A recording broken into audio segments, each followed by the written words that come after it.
Hey music junkies, Professor of Rock, always here to celebrate the greatest artists and the greatest songs of all time. Subscribe below to be a part of a community that is dedicated to the all-time classics of the rock and roll era. If you want more videos and other great benefits, you can click on our Patreon link below and help us curate this history. I'm excited to bring you another episode from our series, Revelations, where featured artists go very deep into their greatest songs. On this installment of Revelations, we're going back to the 70s. I'm really honored to present episode 1 of our recent Zoom session with Gilbert O Sullivan, the singer-songwriter behind the heart-wrenching 1972 classic, Alone Again Naturally. The song spent 6 non-consecutive weeks at number 1 on the Hot 172. It was actually the second biggest song of that year, and the 5th biggest song of the entire decade, according to Casey Kasem. Here is the story of the song from Gilbert himself. Now, before we begin, I do want to thank our sponsor, Zenni Eyewear. I wear these exclusively. I love them. If you need some style in your life, go design your own pair at the link below. All you do is put in your prescription. They're going to deliver them right to your door. You're well on your way. Here's Gilbert. I am indeed alone again, naturally. Well, let's talk about just the worldwide smash and one of the greatest songs of all time, Alone Again Naturally. It was a worldwide smash, but it really had incredible staying power in America, especially. It was number 1 on the Billboard Hot 100 for 6 non-consecutive weeks, number 1 on the AC Easy Listening chart for 6 weeks. It was the second best-selling single of 1972. It was behind only American Pie at that time, and according to Casey Kasem's American Top 40, that song ranks as the 5th most popular song of the 70s. Number 1 in Canada and France, number 3 in the UK, number 2 in Australia, New Zealand, and Ireland. And had 3 Grammy nominations, Best Pop Vocal, Song of the Year, Record of the Year, and you were named Top UK Male Singer in 72 by the British weekly newspaper Record Mirror. All of the accolades that have been bestowed upon you at this time are just too numerous to mention. And you're always asked if the song is autobiographical, but you've stated emphatically that it isn't. Tell me about that. Yeah, I mean, I meet many people who talk about the song. And I think what makes you a good lyricist is to have an understanding of a situation. You don't have to experience it. I think that's that makes the quality of being a good lyricist, getting into a subject, which I love to do. So you don't have to experience it. Heart in my sleeve is not really my way of writing songs. I do, if I write about things that are going on, if I incorporate songs that might have my wife or my daughters or my family, it'll be done in a way, it's a kind of subtle way.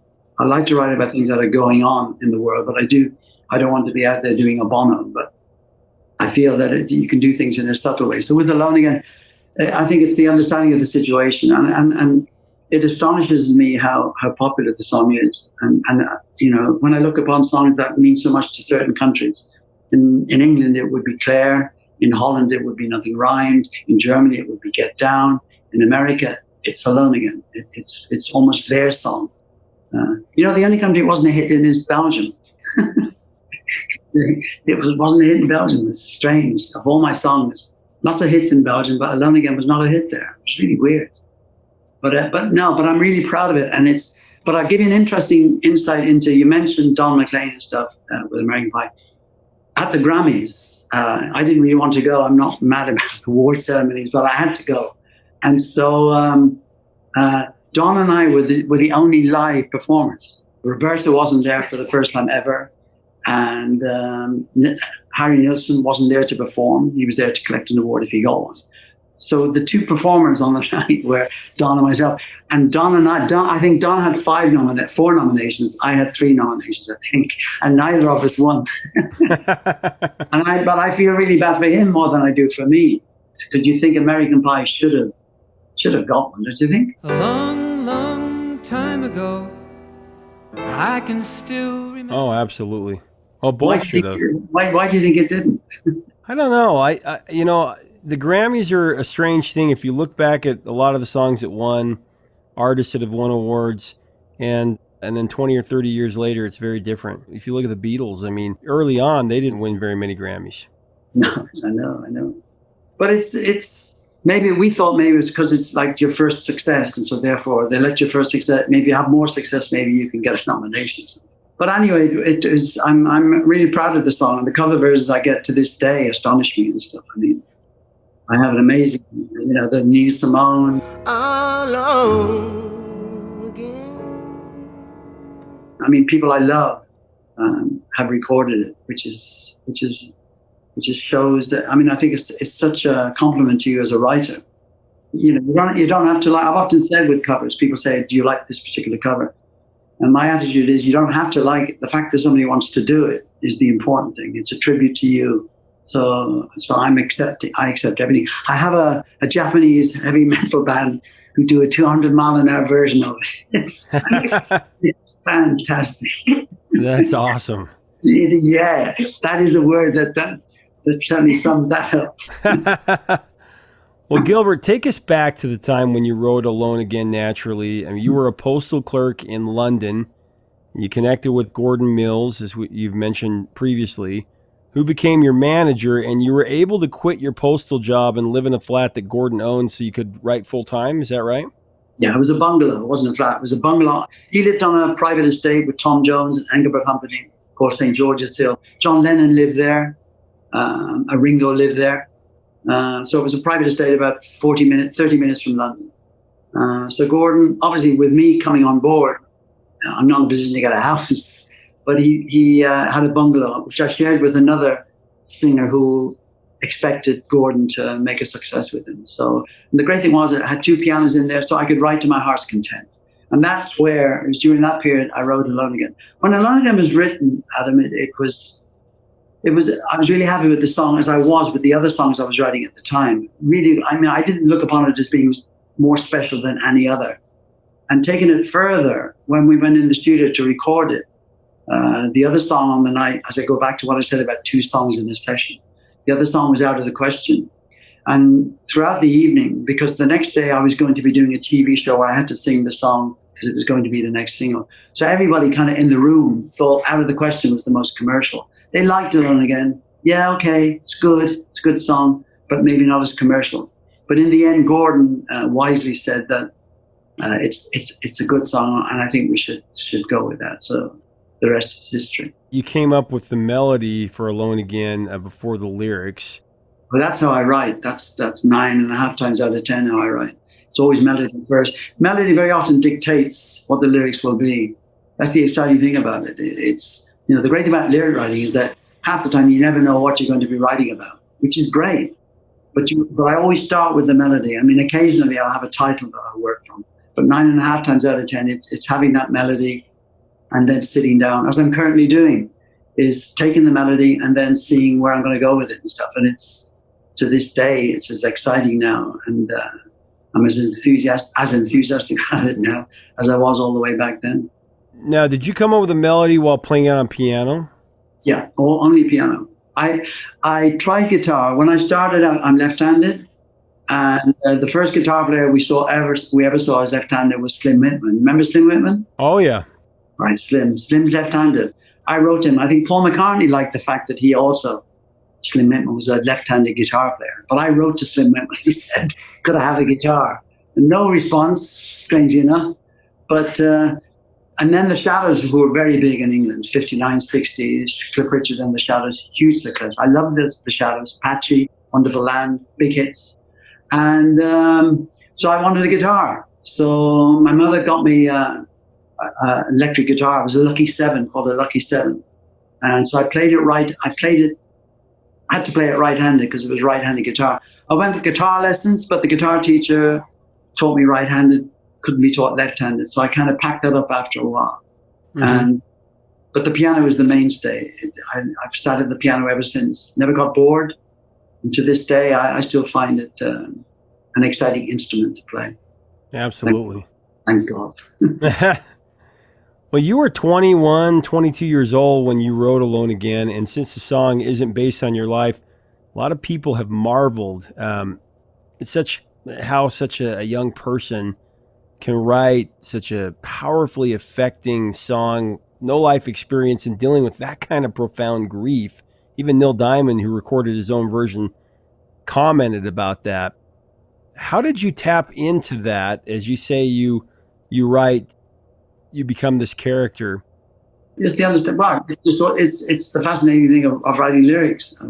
It's time consuming. Lyrics take a long time. I mean, I hear people write lyric in a day. Yeah, really?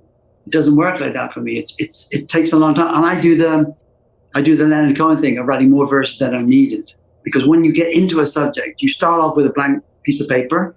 You don't know what it's going to be about, and then you get into the subject, and you end up writing 5, 6, 7 verses and 2, 3, 4 middle eights when you only need 1 middle eight, you only need 4 verses.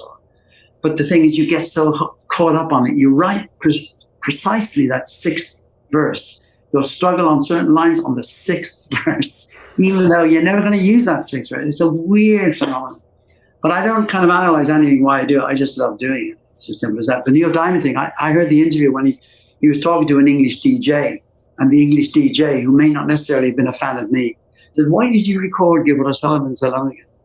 And that's when he said, almost as if he was surprised that he did it, which I thought, why not?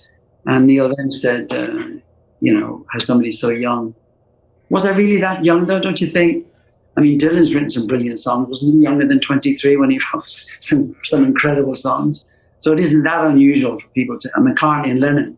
Paul McCartney wrote When I'm 64 when he was 12 or 13 or something. Brian Wilson wrote Pet Sounds at 23, 24. So yeah. Yeah. So it isn't that unusual, Alan, but such is the song takes on a life of its own, doesn't it? Well, it's interesting that you came up with a lyric about the narrator being stood up at the altar. Where people are saying, "My God, that's tough, she stood him up." Not something that you personally experienced, but you seem to transport yourself into someone that had an understanding of what it would feel like to be stood up on your wedding day or face the untimely death of your parents. And when she passed away, I cried and cried all day. Were you searching kind of for scenarios that could make someone contemplate depression or those kinds of things? I'm just very interested. No, I just sitting down with a blank notebook in the bungalow, got the melody. I took going a little bit further. The title came last. It actually took quite a while for me to get the title. But no, it's just get into the lyric and start, and off you go. It's no thought process other than the fact that you're doing it, and the fact that you have to do it, and the fact that you want to do it, and the fact that you're looking to know what it will be about. And when you think what it's going to be about, you come up with these situations. Maybe it's because of what I read. I like newspapers. I like picking up on news, what's going on in people's lives. I'm always interested in observing people. So maybe that process helps me when I'm writing lyrics. Leaving her to start with a heart so badly broke. Matrimony is one of the most popular songs for me in this part of the world, not in America. It's one of the standout tracks when we do concerts.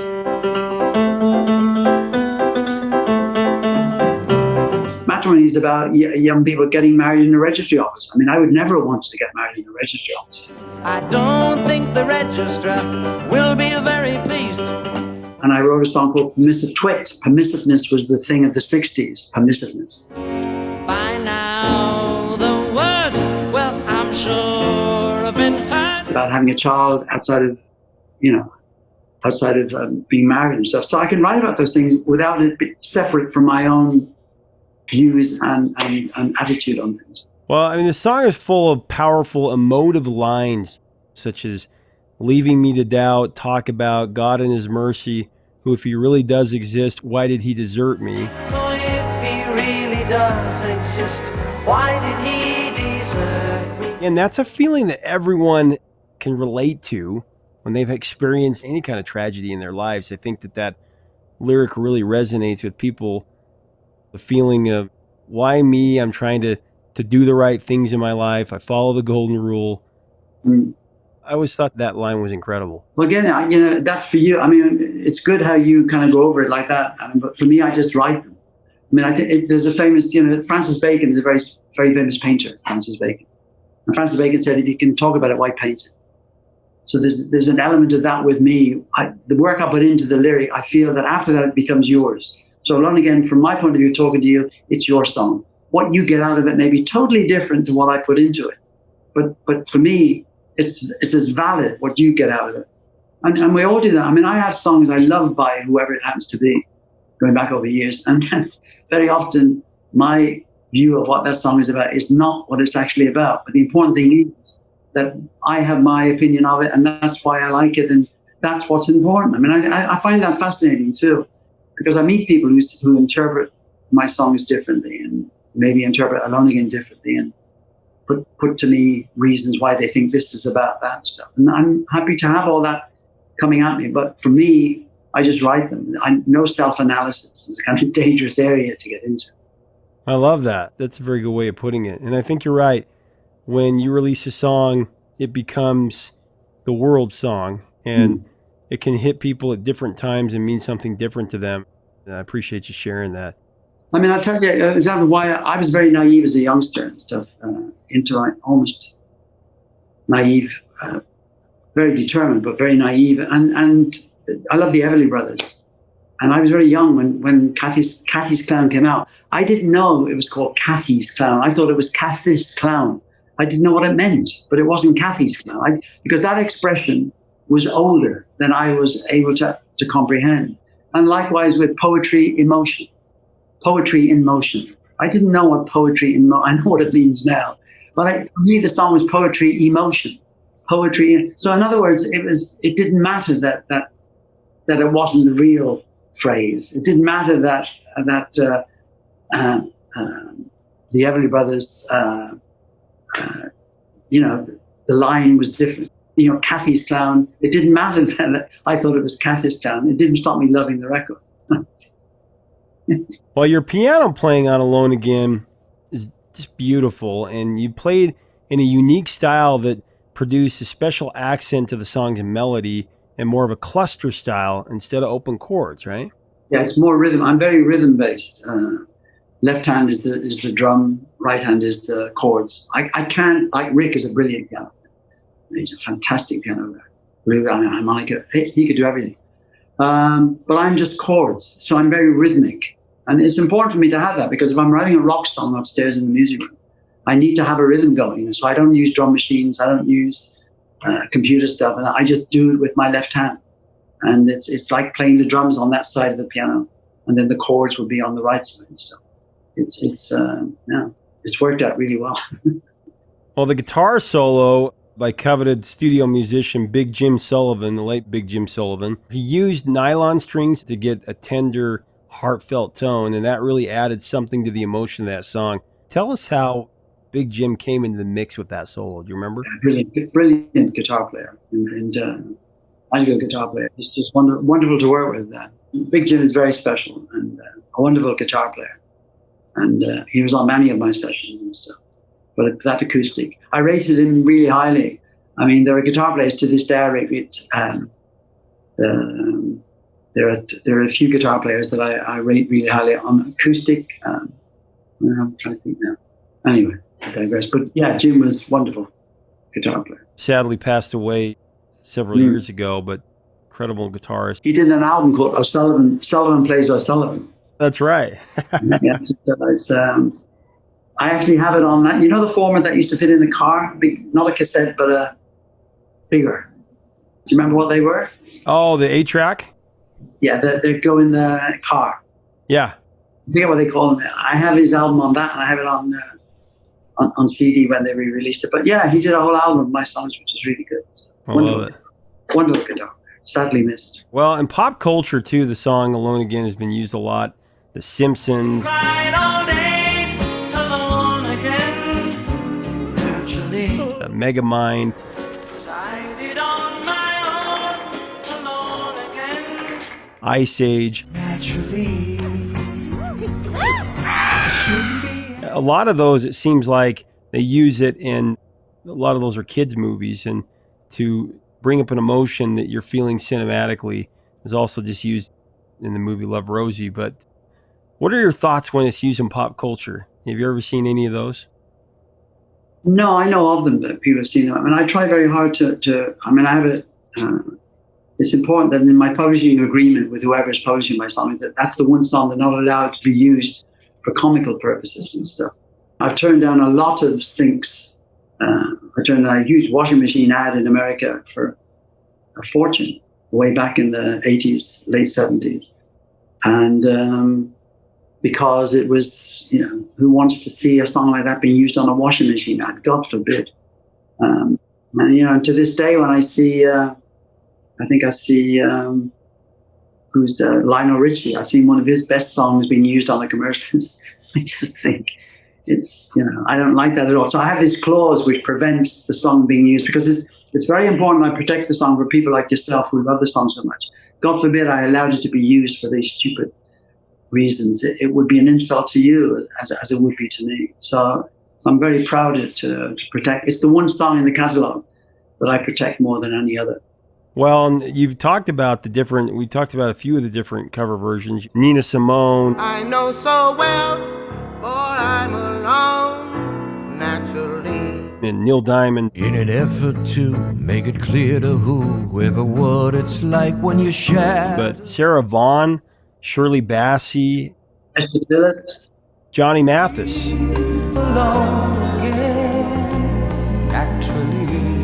Yeah, Bobby Darin sang it. So Leaving me to doubt. Talk about God. and it's amazing. Amount of people, but Bublé and Diane. Yeah, Bublé and Diana Krall. She passed away. When she passed away, cried and cried. And Elton John and Pet Shop Boys. You can't forget that one. That one's incredible. Cut me into little pieces, leaving me to doubt. And I know Mick Hucknall of Simply Red recorded a version of it, but that didn't go out and stuff. I even remember Barry Manilow, who did a 70s album of 70 songs. Apparently I think he recorded it, but it didn't make the album, which is kind of interesting. Yeah, the covers are brilliant, Adam. Is, you know, that I keep track of the covers that have taken place and going back over many years. Pet Shop Boys with Elton John. That's probably my favorite of all of them. I thought that was really well done. What is your feeling all these years later about Alone Again? It's had a legacy that is 50 years and almost 50 years. And when a song has that kind of staying power and means so much to people, tell me about that. What are your last thoughts on it? Yeah, I write the song. I'm proud of the song. I put a lot of work into it to get it right. Happy with it. Happy with the recording. That's pretty much it, Alan. It's down to you. I mean, it's, you know, I can't do any more than write them and hope that people like them. Because what makes me competitive today, enthusiastic for music today, is the fact that when I go up to the music room, it's what I'm doing now. The writing process is still there. The enthusiasm is still there. So that's where most of my thought process is.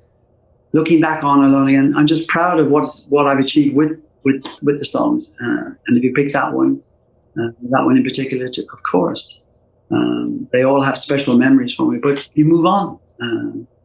It's not my job to go over those memories. My job is, as I see myself now, is to consistently come up with what I hope are good songs for the future. Alone again, naturally. Thank you so much for watching. To get more of this interview and many others, click on our Patreon link to help us curate this. Leave us a comment about Gilbert O Sullivan and this heartache of a song. What are your memories? What do you remember about it? We'd love to hear the story. Get Gilbert's music below at our Amazon links. Now, if this content resonates with you, join our community by subscribing below. Hit the bell so you never miss out on our daily content. Until next time, 3 chords and the truth, my friends. Stay safe.